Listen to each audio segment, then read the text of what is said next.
Hi everyone, I'm Jon Carter with the Boca Voice, and today, it's the new year, so I decided that we should talk about eating right and getting fit, and my guest today has been doing that for a long time. It's what she knows.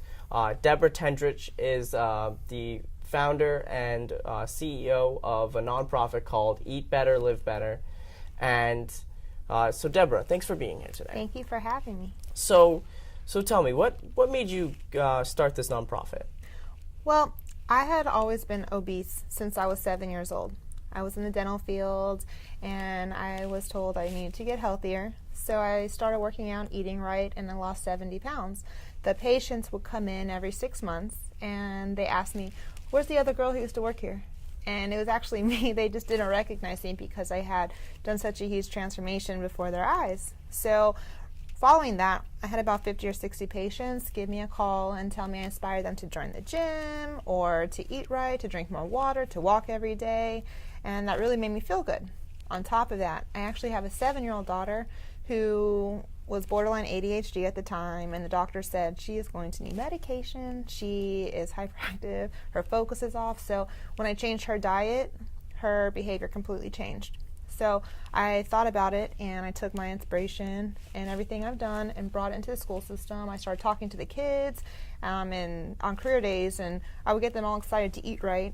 But I kind of realized that I wasn't making that big of a difference because the kids would go home and they would eat the same things that they had been eating that were causing all these problems, in the beginning. So I was a little bit discouraged because I wasn't making as big of a difference. So I brainstormed and I came up with my program, Eat Better, Live Better, which transitions the entire family and doesn't actually focus on just the kids or the adults like all the other programs out there. This really just focuses on the entire family's transformation. So what are some of the things that you do? So once a family qualifies for our program, we assign them a registered dietitian. We do a health risk analysis, a nutritional analysis, and we make them a 90-day meal plan for them to follow. We also meet the family at the grocery store, so there's no guesswork. The whole 90 days is already laid out for them. And to keep the families engaged, we follow up with workshops and a fitness class every week. So we engage with the families 3 times with the workshop, fitness class, and a follow-up with the nutritionist, followed by a celebration of healthy life afterwards. Once they finish the 90-day program, we actually have community partners where we can help keep their healthy lifestyle maintainable with discounts for healthy eating or different gyms that we partner with. Nice. And so, if my family qualified, what costs are going to be heading my way for joining this program? Well, if you're income qualified, we raise money to actually sponsor entire families. If not, then it's I guess prorated, or scholarships vary depending on your income. That's good. Now, what I believe you've been doing a little bit more in the schools when it comes to what the schools are handing out as lunches. Why don't you tell me a little bit about that? Well, we can't really change yet the food that the schools give to the children, but we can influence the kids' decision on what options they choose in the lunch line. So I designed a school lunch line program for the elementary schools, and I'm also thinking about how to get the middle schools and the high school students involved. But initially, the elementary schools, when you're learning the right decisions to make and making your habits for the rest of your life. So I created almost like a scorecard for the kids to take with them, and they would have point values assigned to each menu option, and the goal would be to keep the point value at the end of the month under a certain number. If they go over, that means they made bad choices. So at the end of the month, the kids will actually get a certificate of healthy eating, and if the kids were able to maintain a certificate of healthy eating monthly for the whole school year, then we're working on a sponsor to provide them like a reward, I guess, for eating healthy making better decisions the whole entire school year. Nice. So Debra, I believe you're really trying to spark a movement in the school system, and my sources tell me you've started a petition. Why don't you tell me a little bit about that? Well, like we just spoke about, what the petition would entail is the school lunch line program for the elementary schools. I'm just trying to show the school board how many people in Palm Beach County want to actually make this possibly a policy for the schools to incentivize eating and making better choices in the school lunch line.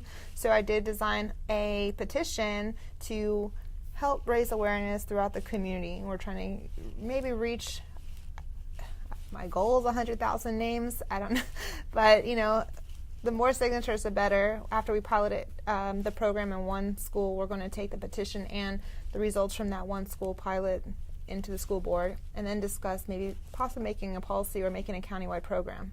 I mean, I think this should be a statewide program. It seems incredible, and it's going to change a lot of lives. But yeah, that's great. Now, why should younger kids care about their weight? What are some of the effects childhood obesity would have in their lives?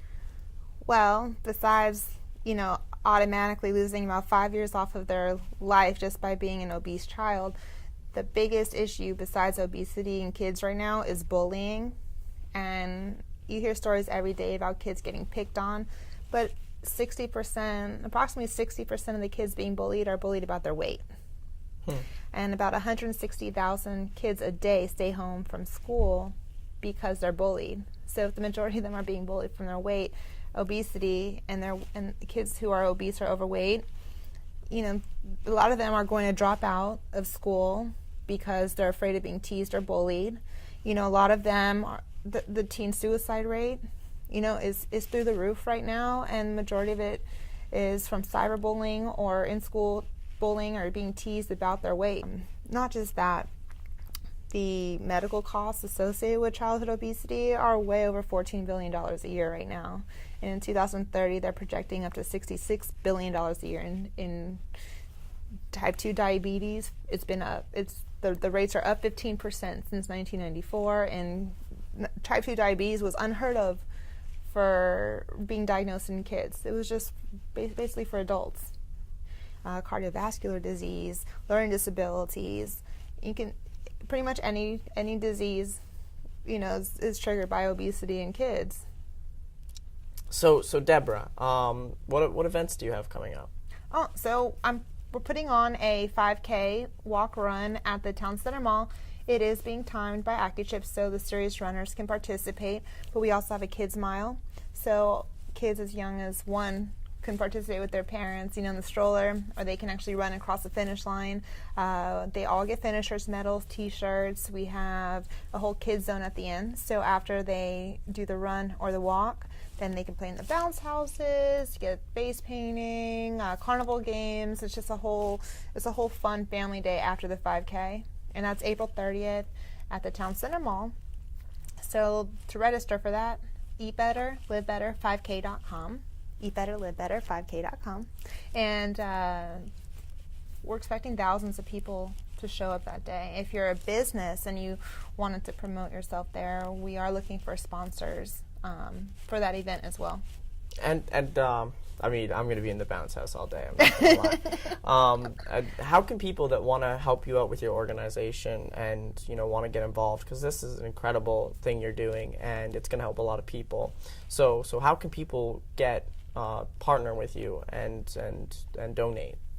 Okay, so obviously you can visit our website, eblb.org. Again, that's eblb.org. That's the acronym for Eat Better, Live Better. Or you can give us a call at 678-428-3370. That's 678-428-3370. What we're looking for is community partners. So if you're a business that can offer either a monthly contribution, a quarterly contribution, or even a service that might benefit our families, or a service that might actually help us get into the community. Fundraisers, we're looking for different corporations or businesses to put on events for us to raise money and awareness. Or you can just, if you're an individual and you just wanted to make a contribution, we're more than welcome and appreciate any support at any capacity. So if you or your family think you qualify for Debra's program, definitely check it out. And if you want to get more involved, we're going to have the website and the petition up in the description of this video. So please check everything out and raise your voice. Do you guys think that childhood obesity is a serious problem and should be dealt with? let us know in the comment section below. I want to hear from you guys. Well, until next time, this was Debra, and I'm Jon Carter, your voice for all things politics.